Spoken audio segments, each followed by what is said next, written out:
In But Not Of is the third full-length album from Afterbirth, and this is a Long Island, New York formed brutal death metal band that eventually began incorporating progressive metal influences and progressive death metal style, uh, which started when they reformed about 2013, 2014, as far as I recall. Now, they were only active for a couple of years when they were actually recording back in the day. They've got a 93 rehearsal and a 94 demo and some live tracks you can pick up. Um, the the main reason they ever came back was because those were compiled by John Dwyer of a Pathos Productions, I think, and basically the style they came back with once they were ready to go was very different. The original sound was something along the lines of early Internal Bleeding and Pyrexia. It wasn't so much hardcore-ish as it was a precursor to slamming brutal death metal, a really belligerent and moshable form of brutal death metal, and in a lot of ways they're remembered as innovators who never kind of went anywhere with it, and as an interesting kind of extra thing to talk about in the New York death metal scene. I'm surprised nobody's made a documentary focusing on the New York death metal origin, uh, you know, in an age where all that stuff happens so constantly. Anyway, this sound was different. It featured their original vocalist on their first demo, and he had a very distinct style of phrase and the kind of old school gory type of lyrics, and it was a return to form in some respects, but obviously they learned a few things along the way and played in some different bands along that time. So they definitely developed over the years and hadn't stagnated, and it was clear in that demo.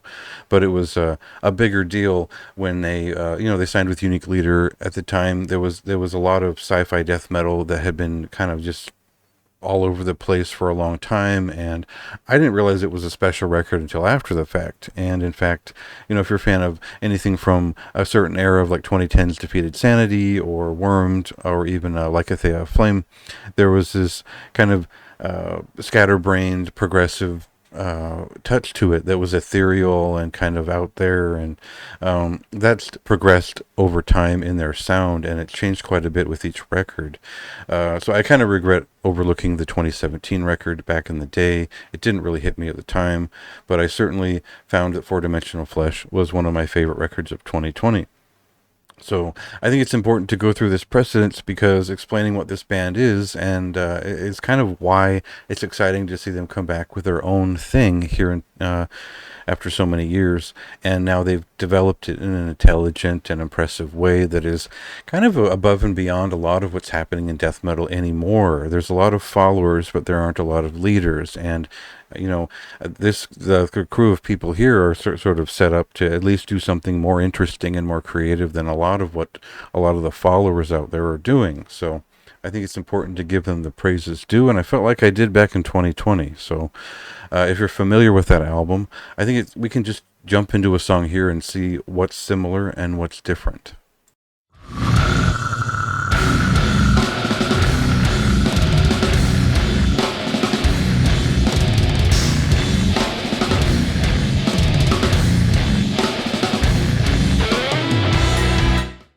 So there's two ways you can go with progressive death metal. You can make it weird for the sake of weird, or you can do something with it that means something to you, that's personal, that's interesting, that takes you somewhere else, and maybe stretches those limits of progressive death metal. And I feel like this is an album to do it.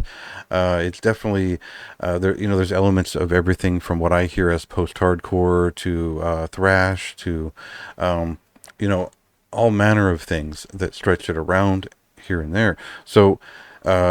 It's hard to sum up the album into even sections because they've been able to blend a lot of the elements of the last album into just a thoroughfare, like about 34 minutes of an experience that pushes through and doesn't feel piecemeal. It feels like it all connects in a intense way.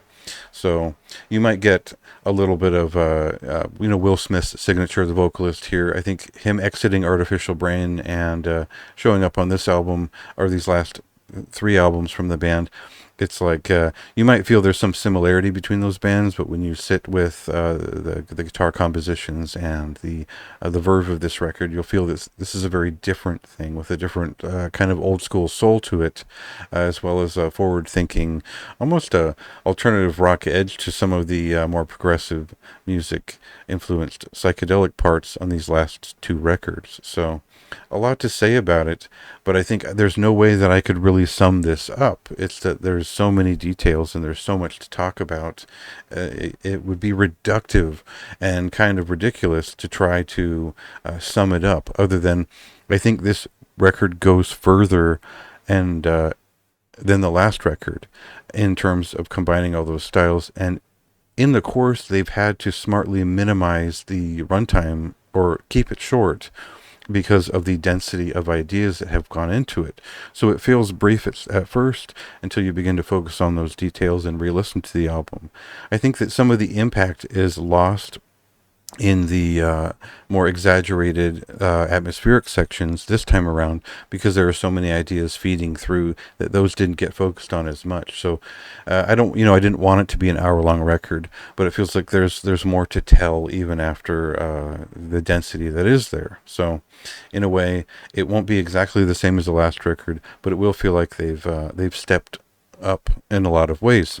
And I think the main one is that the production is just a little bit finer. It's a little bit more cohesive. It feels like a real presence. I think that was intended to feel more like a performance and something practical while also surreal and out there. And I think that was the most important thing that kind of tied it all together, was that it felt real and it felt out there at the same time. So that's an interesting thing to me. That's a different touch to this style of record that makes it feel grounded, but musing in a lot of different directions. So obviously, this is a very high recommendation. This is one of my favorite bands of the last few years, and I think the last record kind of broke my resistance to that style a little bit, but once I started paying more attention to what they were doing, bought the discography, this ends up being one of my favorite records of the year, just like the last one was. The score is a little bit higher because I feel like they